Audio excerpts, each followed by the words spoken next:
Hey, what's up? We're in the next part now. I'm busy still telling the story of this guy, and I think I might still be here at midnight, the way in Jafela. Stories but it's getting to a point. I am literally seeking help, so people can help me come up from underneath the Letlapala. A man that has never known Christ. He's essentially a little bit of a Ted Bundy. He's got a bad rap sheet. He is into domestic violence. I do believe that that's why he went to prison the first time, for beating his wife up. And he is the kind of man that does not respect a woman when she says no. The kind of man that gets what he wants. He's always gotten what he wants by force. Like the kind of man, if she does not agree, like to slap a woman, if she doesn't agree with him. Hence why I kept on getting dreams of this guy slapping me. And God was basically warning me, you're gonna end up a battered wife if you let this man come in. He is stubborn, he is like stuck in his ways, and he is not going to change because he doesn't belong to me, at least not yet. Anyway, so a lot of these nonsenses about this guy came out like only later.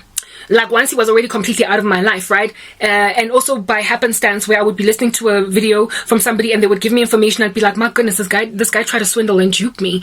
Yo, guys, so he still wanted to be all up in my grill. He was too in love with me to let me go. He wanted to manipulate himself into my life and make me finally capitulate or settle for whatever he wanted to do with the us agenda or the us equation, right? And I was just melting underneath it because, like I said, I was lonely, I needed love, and I needed protection and sheltering. And this dude, even though he was struggling financially, whatever money he gave me was ballooned because he's American. Dollar rand exchange, like you don't even need to be in South Africa to know that you get a whole lot more for the dollar when you are here. So I was able to do things like service my vehicle, purchase my lamps this side to light up for my ministry, wada. I also spoke a lot with him about how I want to start a YouTube channel, not a start, but I wanted to grow, I want to monetize, I want to be financially independent. And he was like, yeah, totally, I support you. Hey, guys. Shortly after, like, the whole thing ended, and it was largely because he would not do better, you know what I mean? Because I was still in love with him, even though I wasn't really in love with him, because I told you, I was under some spell or something. Because I had allowed compromise to come into my space. That's why I was a little bit made drowsy by the sorcery. Otherwise, I wouldn't have moved because I'm a Christian. I'm indwelt by the Spirit. Can't get moved, but I was compromised during that season. Anyway, so believers, please, I don't think that it's just sex or it's just porn or it's just lots and lots of sexual content that you're perusing on Netflix. It's just this and that. Like these worms that stealthily, perniciously infiltrate your life come in through those things that you open. You need to consecrate your life, otherwise they will easily steal from you. That's why a lot of women, I believe, in the faith end up married to men that they are unequally yoked to.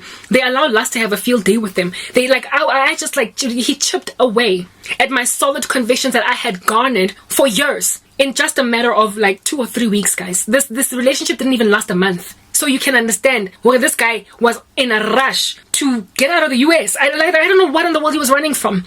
But I just know that he was a criminal. And Christ kept on making it clear that, you know what he used? He used the story of El Chapo.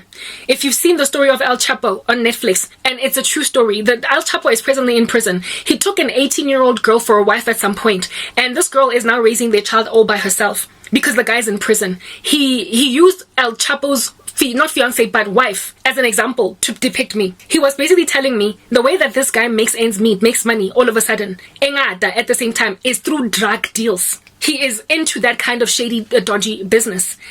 So if you want to find yourself being a new mom with your husband in prison, with him never being there for your baby, you will marry this guy. You're going to find him. South Africa, which is worse. He's going to get arrested in South Africa because he's going to be here. He's not going to stop doing drug deals. I couldn't understand why he wanted to move to South Africa, how he was going to make money. I asked him and he got agitated. He got angry. How we were going to sustain our lifestyle. How he's going to take care of me. He didn't want to answer me, but he somehow understood that he would be able to feed me. That is a person that is involved in crime. Anyway, when you ignore red flags, guys, at this point it's not even a red flag, but an ocean of blood. The way everything was so red all over the show. But I wanted to run with it anyway. However, the Lord protected me from myself because he saw that I was in too much pain. I was in a lot of sorrow, and all I wanted was comfort, and all I wanted was love. I wanted to be accepted, embraced, because I've been rejected for so long. So that's why God, on my behalf, fought this monster off my chest, okay? He started to manifest, and with all of his manifestations, he then was the one that was super hostile to me, and there was nothing I could do to talk to him. He got angry at me when I would ask him, what are we going to do to continue sustaining our lifestyle. He got angry at me. One time when I asked him about whether he's been for an HIV test, he got angry at me when I wanted to find out why he insisted so vehemently, other than the biblical reason of it being Babylon, to leave the US to come to South Africa, which is presently persecuting me. I just couldn't understand, you know? And the way that he would get angry, I would, you know how sometimes women are. When a guy starts to pass a little bit of a passive-aggressive stunt, it's manipulation, it's a manipulative tactic. How you just keep quiet for the sake of peace. Yeah, I did that. I would do that, but then I would go back into my own little drawing board and be like, no, Mara, this is not right. This is not right. So because I never ever got to a point where I was content with anything, he started to then put psychological attacks on me where he would ghost me. I would write him and he wouldn't respond. At some point I then was like, you know what, whatever, it's over. Broke up with him, and he didn't even like try and like come back or whatever. And I was like, but this dude who was so in love with me, now he's not even trying to fight for me. And that's when I started getting dreams of me groveling at his feet, begging him to come back into my space. Alongside the same time of getting these dreams, the Lord very audibly, by the voice of the Holy Spirit, that I knew for a fact was God, because he has spoken to me in this regard before, and these things have happened, and they've always been admonitions and warnings. The Lord said to me by the Holy Spirit, he tested positive for HIV. When I asked this guy earlier, in our conversations, when was the last time he had sex? He said he had sex last time in January of 2022, on New Year's Eve. Guys, I was like, you've been saved apparently since you were a 15-year-old kid. And you have just had sex, like recently. Dude, I have been celibate chaste for 11 years. What in the world? I then asked him, well, okay, fine. Maybe you've repented. Did you use protection? And he was like, no. Like, he boldly confessed he didn't use a condom. And I was like, my goodness, how in the world do you not use condom, dude?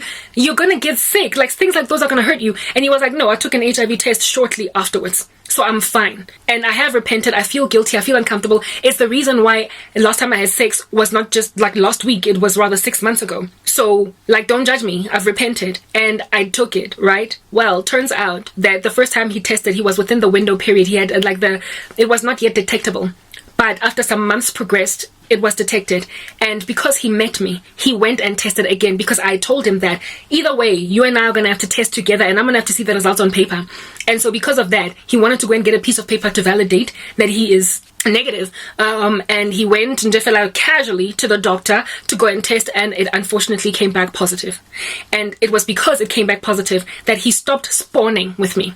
We stopped like arguing. You know, the amount of arguing that we used to do for a new couple was just out of this world.